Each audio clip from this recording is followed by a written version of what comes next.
Selamat datang kembali. Hari ini kita mau ngupas tuntas nih sebuah gagasan inti dalam dunia software development. Sumbernya dari kutipan bab 2, topik 8, inti desain baik, yang merujuk ke buku klasik, The Pragmatic Programmer. Kita kan sering dengar ya soal desain yang baik. Tapi intinya tuh apa sih sebenarnya? Nah, sumber ini punya jawaban yang mungkin agak mengejutkan. Intinya itu ternyata soal kemudahan untuk diubah. Mereka sebutnya prinsip ETC, easier to change. Jadi bukan soal canggihnya sekarang, tapi soal adaptasinya nanti. Yuk, kita bedah. Betul sekali.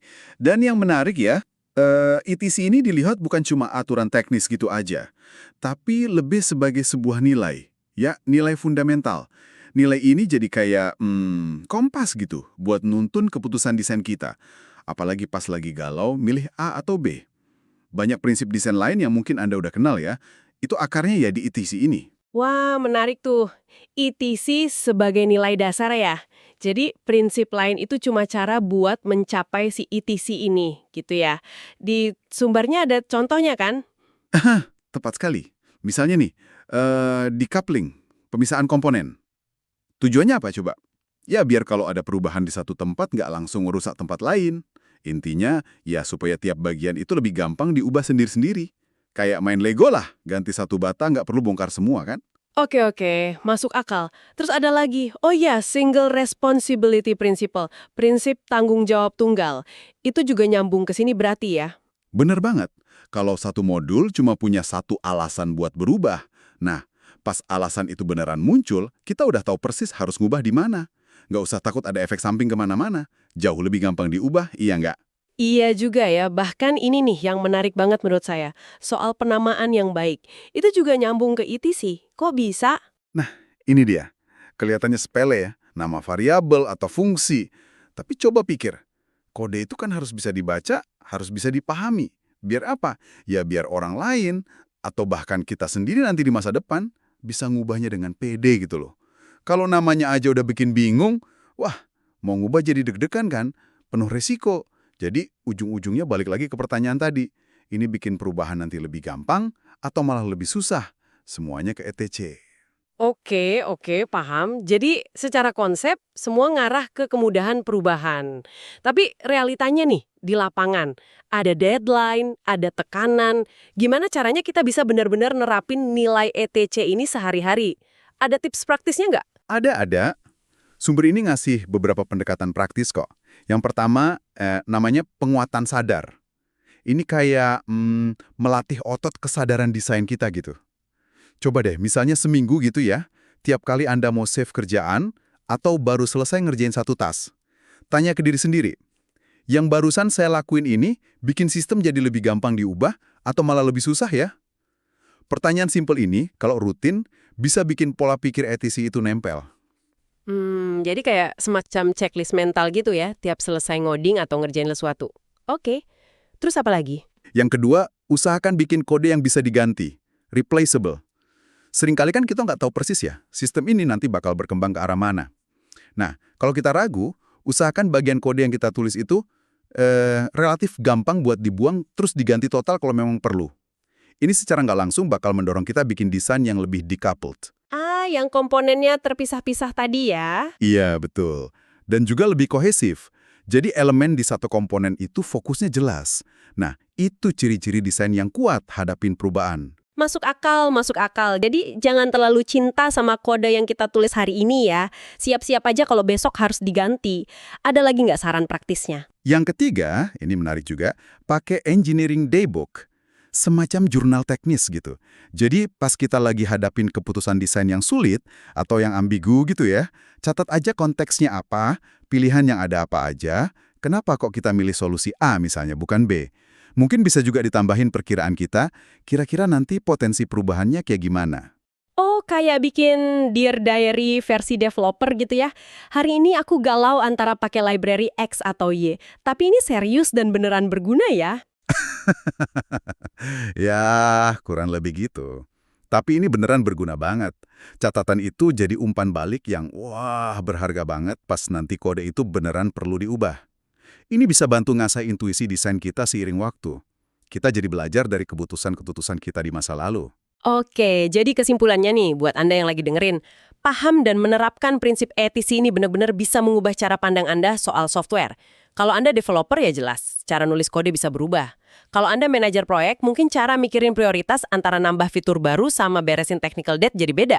Bahkan nih, sebagai pengguna biasa aja, Anda mungkin jadi mulai ngerasain, oh, pantesan aplikasi ini kok kayaknya lebih enak ya update-nya, lebih lincah. Intinya, ini soal membangun sesuatu yang nggak cuma jalan hari ini, tapi juga siap buat besok. Singkatnya gitu. Menurut sumber ini ya, inti desain yang baik itu ya proaktif, mikirin dan memfasilitasi perubahan di masa depan. Prinsip ETC, kemudahan untuk diubah, itu pemandu utamanya. Nah, sebagai pemikiran penutup nih buat Anda bawa pulang, coba bayangkan gimana kalau Anda mulai melihat setiap keputusan desain, sekecil apapun itu, dari kacamata kemudahan perubahan ini. Perubahan apa ya yang kira-kira bakal terjadi di cara Anda kerja, cara kolaborasi, atau bahkan cara Anda menilai kualitas sebuah software? Oke deh, pembahasan kita kali ini cukup sampai di sini ya. Kalau Anda merasa diskusi ini ada manfaatnya, jangan lupa buat subscribe biar nggak ketinggalan eksplorasi kita selanjutnya. Dan kami juga pengen banget dengar dari Anda, kalau ada masukan, usulan topik, atau mungkin buku yang pengen kita bedah bareng, langsung aja tulis di kolom komentar ya. Sampai jumpa di pembahasan berikutnya. Halo, hari ini kita akan coba kupas tuntas salah satu prinsip yang penting banget ya dalam rekayasa perangkat lunak. DRY, atau Don't Repeat Yourself. Betul sekali. Sumber kita kali ini dari buku The Pragmatic Programmer. Nah, tujuan kita bareng-bareng nih pengen ngerti kenapa sih kita harus hindari pengulangan dan gimana nih bisa bantu bikin software yang lebih gampang diubah nantinya. Iya. Langsung aja yuk kita mulai bahasannya. Sip. Jadi prinsip DRY ini kalau di buku itu diringkas jadi tip 15. DRY, jangan ulangi dirimu sendiri. Intinya sih begini, setiap bagian pengetahuan itu harus punya representasi tunggal, nggak ambigu, dan otoritatif dalam sebuah sistem. Representasi tunggal, nggak ambigu, otoritatif. Oke. Nah, ini tuh jadi fondasi desain yang bagus. Nyambungnya ke tujuan utama bikin perangkat lunak yang lebih mudah diubah. Sering disingkat ease to change. Oke deh, mari kita coba bedah ini lebih dalam. Seringkali kan orang salah paham ya, mikirnya DRY itu ya pokoknya jangan copy paste kode aja. Nah, itu dia. Padahal kan lebih dari sekedar baris kode yang sama persis kan? Ini lebih ke soal duplikasi, pengetahuan atau niat di baliknya ya. Tepat sekali, ini intinya. Buku itu bahkan ngasih semacam tes asam gitu. Gampangnya gini, kalau Anda perlu ubah satu hal dalam sistem, terus ternyata Anda harus ubah di banyak tempat lain, mungkin formatnya beda-beda pula. Oh, misalnya? Ya, misalnya harus ubah di kode, terus di dokumentasi, di skema database juga.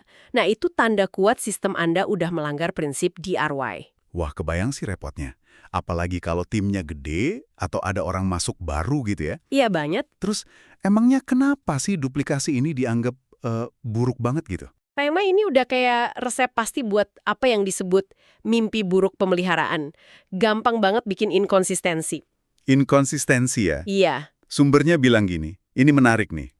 Ini bukan pertanyaan apakah Anda akan ingat buat ubah semua duplikat, tapi kapan Anda akan lupa? Oh iya, pasti ada aja yang kelewat ya. Pasti. Dan ujung-ujungnya setiap duplikasi itu langsung bikin sistem jadi susah diubah, susah beradaptasi. Jadi beban teknis yang ya numpuk terus. Oke. Biar lebih kebayang, mungkin kita bisa lihat contoh spesifik dari sumbernya ya. Misalnya, duplikasi kode. Ini yang paling sering ditemui mungkin. Ya, ini yang paling jelas biasanya. Contoh klasiknya itu ngulang logika yang sama di beberapa fungsi. Misalnya cara nangani angka negatif gitu. Diulang-ulang. Solusinya berarti bikin satu fungsi khusus aja ya? Betul, bikin satu fungsi pembantu, helper function. Tapi, nah ini penting juga, kita harus bedain ini sama kode yang kebetulan mirip, tapi sebenarnya mewakili pengetahuan yang beda. Contohnya gimana tuh? Misalnya ada fungsi buat validasi umur sama fungsi buat validasi kuantitas barang. Dua-duanya mungkin ngecek angkanya harus positif, kan? Kodenya bisa jadi mirip banget. Iya. Tapi tujuannya, pengetahuannya beda. Satunya aturan soal umur, satunya aturan soal stok barang. Ini bukan pelanggaran DRI. Oke. Jadi lihat niat di baliknya ya. Selain kode, apa lagi? Yang juga sering banget duplikasi dalam dokumentasi. Misalnya nulis komentar yang cuma ngulang nama variabel atau fungsi yang udah jelas. Atau, nah ini sering, nulis detail aturan bisnis kayak rumus biaya di komentar dan di kode. Wah, itu bahaya ya. Bahaya. Kalau aturannya berubah, Anda harus ingat ubah di 2 tempat. Ya, hampir pasti deh suatu saat ada yang lupa salah satunya. Jadi nggak sinkron ya? Betul. Solusinya ya pakai nama yang jelas, terus komentar fokus ke kenapanya, bukan gimananya. Biar kode yang bicara gimananya. Paham. Terus ada lagi soal pelanggaran DRUI di struktur data ya? Iya, contoh di buku itu ada kelas line gitu. Dia nyimpen atribut length atau panjang garis secara terpisah. Padahal kan panjang garis selalu bisa dihitung dari titik awal start dan titik akhir end. Oh ya, bisa dihitung ya? Nah, kalau titiknya geser, si length ini harus diupdate manual. Ini kan duplikasi pengetahuan namanya. Panjang garis itu kan sebenarnya turunan dari posisi titik. Jadi harusnya gimana? Harusnya length itu jadi calculated field, dihitung pas dibutuhin aja. Atau kalau performa jadi masalah banget, ya bisa pakai caching, tapi mekanismenya diatur di dalam kelas itu aja, jangan nyebar. Oke. Nah, tadi kan udah nyinggung soal kode, dokumentasi, data. Ada jenis duplikasi lain lagi nggak yang perlu kita waspadai? Ada nih yang agak tricky kadang, misalnya duplikasi representasional. Ini sering muncul pas sistem kita ngobrol sama dunia luar. Kayak manggil API eksternal atau baca format file tertentu. Maksudnya gimana tuh? Ya kode kita kan perlu tahu struktur data atau cara manggil API luar kan. Nah, informasi struktur itu kan udah ada juga di sistem luarnya sendiri. Jadi ada duplikasi informasi struktur. Oh, jadi kita nyimpen gambaran sistem luar di kode kita ya? Betul. Ini kadang nggak bisa dihindari 100%, tapi bisa kita minimalisir risikonya. Misalnya pakai tools yang bisa otomatis generate kode dari spesifikasi formal kayak Open API, atau pakai teknik introspection kalau mungkin kan. Oke. Lalu ada satu lagi yang katanya paling sulit dideteksi. Duplikasi antar pengembang. Ini gimana ceritanya? Wah, ini bisa dibilang yang paling mahal dan paling susah dilacak. Bayangin aja, satu fungsi atau bahkan modul utuh ternyata dibikin ulang sama orang lain atau tim lain di perusahaan yang sama. Waduh, kok bisa gitu? Ya, karena kurang komunikasi, kurang koordinasi. Nggak tahu kalau udah ada yang pernah bikin. Ini bukan cuma soal kode jadi mubazir ya, tapi bisa jadi arah strategisnya jadi nggak jelas atau muncul logika bisnis yang konflik tanpa sadar. Serem juga ya dampaknya. Solusinya gimana dong? Solusinya ya jelas di komunikasi tim yang kuat. Rapat harian, forum diskusi, mungkin perlu ada peran kayak pustakawan project yang bantu jembatani informasi. Terus penting juga punya tempat terpusat buat utility atau fungsi umum, dan yang pasti budaya baca kode sama code review. Jadi saling tahu apa yang dikerjakan orang lain ya? Betul, ini nyambung banget sama tip 16, permudah penggunaan kembali. Karena kalau susah pakai ulang yang udah ada, orang ya pasti males, mending bikin baru. Jadilah duplikasi lagi. Jadi kalau kita tarik benang merahnya nih, apa artinya semua ini? DRY ini ada kaitannya juga kan ya sama konsep lain, misalnya ortogonalitas. Iya, ada kaitannya. Tujuannya mirip, sama-sama pengen bikin sistem yang lebih fleksibel, lebih gampang dirawat. Bedanya di mana kira-kira? Kalau disederhanakan, DRY itu fokusnya lebih ke ngilangin duplikasi pengetahuan di dalam sistem itu sendiri. Mau itu di kode, data, atau dokumentasi.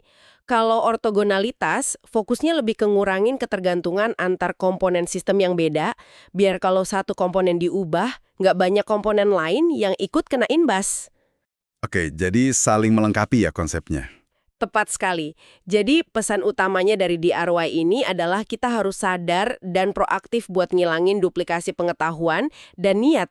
Nggak cuma di kode, tapi di semua bagian sistem. Dokumentasi, skema data, proses testing, bahkan alur kerja tim. Supaya sistemnya jadi tangguh dan gampang dirawat ya. Iya, dan siap buat menghadapi perubahan ke depannya. Nah, sebagai penutup nih, mungkin ada sesuatu yang bisa Anda renungkan. Kalau kita lihat prinsip DRY ini, gimana ya cara menerapkannya lebih luas lagi? Nggak cuma pas ngoding aja. Misalnya, gimana cara Anda ngatur catatan pribadi? Atau nyusun dokumentasi proyek? Atau bahkan pola komunikasi di tim Anda, biar nggak ada usaha yang sia-sia karena berulang. Dan semua info penting itu tersimpan di satu tempat yang jelas dan jadi rujukan utama. Pertanyaan menarik itu.